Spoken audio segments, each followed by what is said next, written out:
নয়া পেনশন নীতিতে সিলমোহর দিয়ে দিল মোদী সরকার। কেন্দ্রের এই নয়া পেনশন নীতির নাম দেওয়া হয়েছে ইউনিফাইড পেনশন স্কিম আপস। শনিবার মন্ত্রিসভার বৈঠকের পর সংবাদ মাধ্যমের মুখোমুখি হয়ে বিষয়টি স্পষ্ট করেন রেলমন্ত্রী অশ্বিনী বৈষ্ণব। তাঁর দাবি, এই প্রকল্পের জেরে উপকৃত হবেন ২-৩ লক্ষ কেন্দ্রীয় সরকারি কর্মচারী। জানা যাচ্ছে, পুরানো পেনশন নীতির চেয়ে সম্পূর্ণ ভিন্ন নয়া এই প্রকল্প। এখানে চাকরির মেয়াদের উপর নির্ভর করবে পেনশনের অঙ্ক।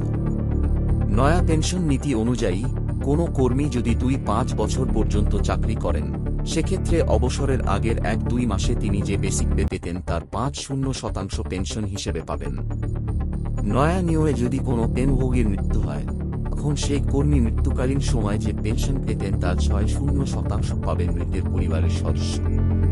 এছাড়াও যদি কেউ ১-০ বছর চাকরি করার পর চাকরি ছেড়ে দেন, সেক্ষেত্রে ১০০,০০০ টাকা করে মাসিক পেনশন পাবেন তিনি।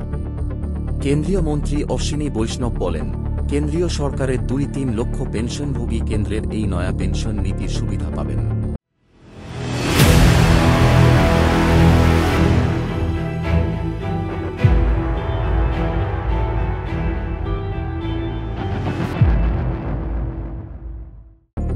তবে কর্মীরা চাইলে ন্যাশনাল পেনশন স্কিম ন্যাপস ও ইউনিফাইড পেনশন স্কিম আপস এর মধ্যে যে কোনো বিকল্প বেছে নিতে পারেন। এক্ষেত্রে ইউনিফাইড পেনশন স্কিম বেছে নিলে দ্রব্যমূল্য বৃদ্ধির সঙ্গে অর্থায়ন বাড়বে। বর্তমানে যিনি ন্যাশনাল পেনশন স্কিমের সুবিধা পাচ্ছেন, চাইলে তিনিও ইউনিফাইড পেনশন স্কিমের আওতায় আসতে পারেন। মন্ত্রীর দাবি অনুযায়ী কেন্দ্রের এই নতুন প্রকল্প কার্যকর হবে ২০২৫ সালের ১ এপ্রিল থেকে। উল্লেখ্য, দীর্ঘদিন ধরে পুরনো পেনশন স্কিম ফিরিয়ে আনার দাবি তুলছিলেন কেন্দ্রীয় সরকারি কর্মচারীদের একাংশ।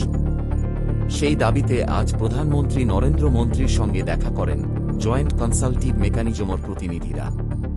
তবে বিশেষজ্ঞদের দাবি, পুরানো পেনশন স্কিম ফিরিয়ে আনলে সরকারের উপর পড়ত বাড়তি বোঝা। এই পরিস্থিতিতে ইউনিফাইড পেনশন স্কিম চালুর ঘোষণা করল সরকার।